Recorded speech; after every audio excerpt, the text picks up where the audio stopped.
السلام عليكم ورحمة الله وبركاته. أهلا بيكم في مطبخ داليا. النهاردة إن شاء الله هنعمل مع بعض كوكتيل الفواكه اللي بنشتريه من محلات العصير أو اسمها الفخفخينة، وهنعملها كمان بطريقة سهلة وبسيطة. وهنبقى كمان يا جماعة متأكدين بقى من الفاكهة اللي احنا حطيناها وكل حاجة حطيناها، متأكدين طبعا من نظافتها. وبتمن كوباية واحدة بس عملنا الكمية دي كلها. وقبل ما ندخل على الطريقة يا ريت تعملي لي لايك واشتراك في القناة، ويلا بينا نسمي الله ونصلي على الرسول ونشوف معانا ايه. اول حاجه عندي هنا كميه من الفراوله وكميه من المانجا، كانوا طبعا متفرزين في الفريزر. طلعتهم كده بالشكل ده، وهحط بقى عليهم شويه من السكر وشويه من الميه، وهضربهم بقى وهنشوفهم بعد ما يتضربوا هيبقوا عاملين ازاي. ضربتهم بقى يا جماعة، بيكون كده القوام بتاعهم، يعني أنا عاوزاه عصير تقيل شوية ما يكونش خفيف. ضربت الفراولة وضربت المانجا، هسيبهم بقى على جنب. بعد كده هحضر بقى الكريمة بتاعتي. عندي هنا كوباية من الكريم شانتيه، وهحط لها كمان معلقتين كبار من السكر، وعندي كمان كوباية من الحليب المتلج. لازم يا جماعة الحليب بتاعك يكون متلج أو المية بتاعتك تكون متلج.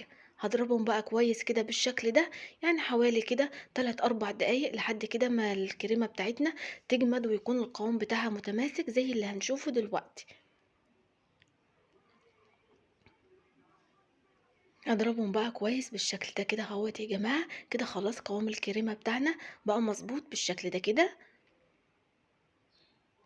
هاسيبها بقى على جنب. وبعد كده بقى نحضر الفواكه بتاعتنا. عندي هنا خوخ، هقطعه بقى يا جماعة بالشكل ده كده، شايفين بقى. وطبعا اي فاكهة عندك تنفع للوصفة بتاعتنا النهاردة. قطعت الخوخ. عندي كمان جوافة بالشكل ده كده، هقطعها برضو واشيل القلب بتاعها اهو يا جماعة بالشكل ده كده. وعندي كمان كنتالوب او اناناس برضو هقطعه بالشكل ده كده. وعندي كمان موز هقطعه برضو معاكم بالشكل ده اللي هنشوفه مع بعض. ولو عندك بقى تفاح، عندك اي حاجة تنفع. كده خلصت الفواكه بتاعتي كلها كده، هقلبها بقى مع بعض بالشكل ده كده. وطبعا لو هتستني على الفاكهة بتاعتك هتعصري عليها نص ليمونة، علشان طبعا فيها موز ما يسودش معانا، لكن انا هشتغل بيها على طول. بعد كده بقى هجيب حوالي 3 4 معالق كده من الكريمة اللي ضربناها بالشكل ده كده يا جماعة.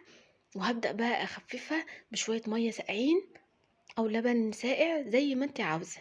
هخففها بقى تبقى عاملة زي قوام العصير اللي ضربناه مع بعض بالظبط. وزي ما اقولك هتاكلي بقى كوباية كوكتيل احسن 100 مرة من اللي بتشتريها من محلات العصير او فخفخينة، يعني احنا في المنصورة بنسميها فخفخين. كده القوام بتاعه يا جماعة اهو. بعد كده بقى جبت الكوبايات بتاعتي بالشكل ده كده. ممكن تعملي في اي كوبايات عندك، مش مشكلة يعني البلاستيك ده، بس بقى علشان تبقى زي الكوبايات اللي بنشتريها من بره. بعد كده بقى يا جماعة هحط كده في كل كوباية حوالي كده نصها من الفاكهة بالشكل ده كده. وزي ما قلتلك بقى حاجة نظيفة بتعمليها لأولادك بقى بنظافة، ضامنة نظافة الفاكهة وغسلها كويس طبعا، وكل حاجة انت حطاها متأكدة من نظافتها. حطيت كده نص كمية الفاكهة. بعد كده هنزل بشوية من عصير الفراولة اللي ضربناه بالشكل ده كده اهو يا جماعة، يعني ضربناه بشوية مية وشوية سكر يا دوبك، بس ايه يعني يغطي الفاكهة حاجة بسيطة كده. وبعد كده عندي كمان الكريمة اللي ضربناها بقى مع بعض، هنزل بيها بالشكل ده كده اهو يا جماعة. شايفين بقى القوام بتاعها حلو ازاي. هحط برضو في كل كوباية كده شوية بالشكل ده كده،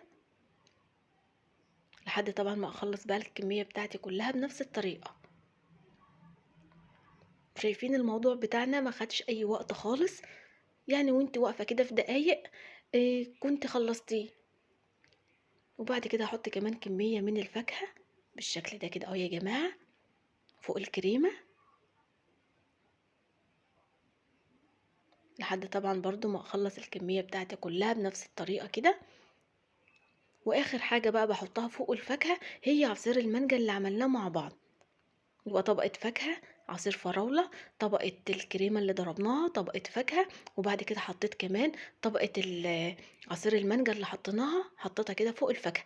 وبعد كده بقى جبت الكريم شانتيه الباقي عندي، حطيته في كيس حلواني بالشكل ده كده. وهبدأ ازين الكوباية كده من فوق بالشكل ده كده يا جماعة. عملت كده وردات صغيرة بالشكل ده كده.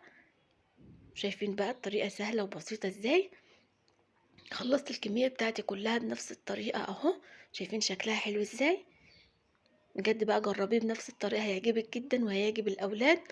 وجبت كمان فراولتين كده قطعتهم وحطيتهم كده على الوش بالشكل ده كتزيين بسيط بس.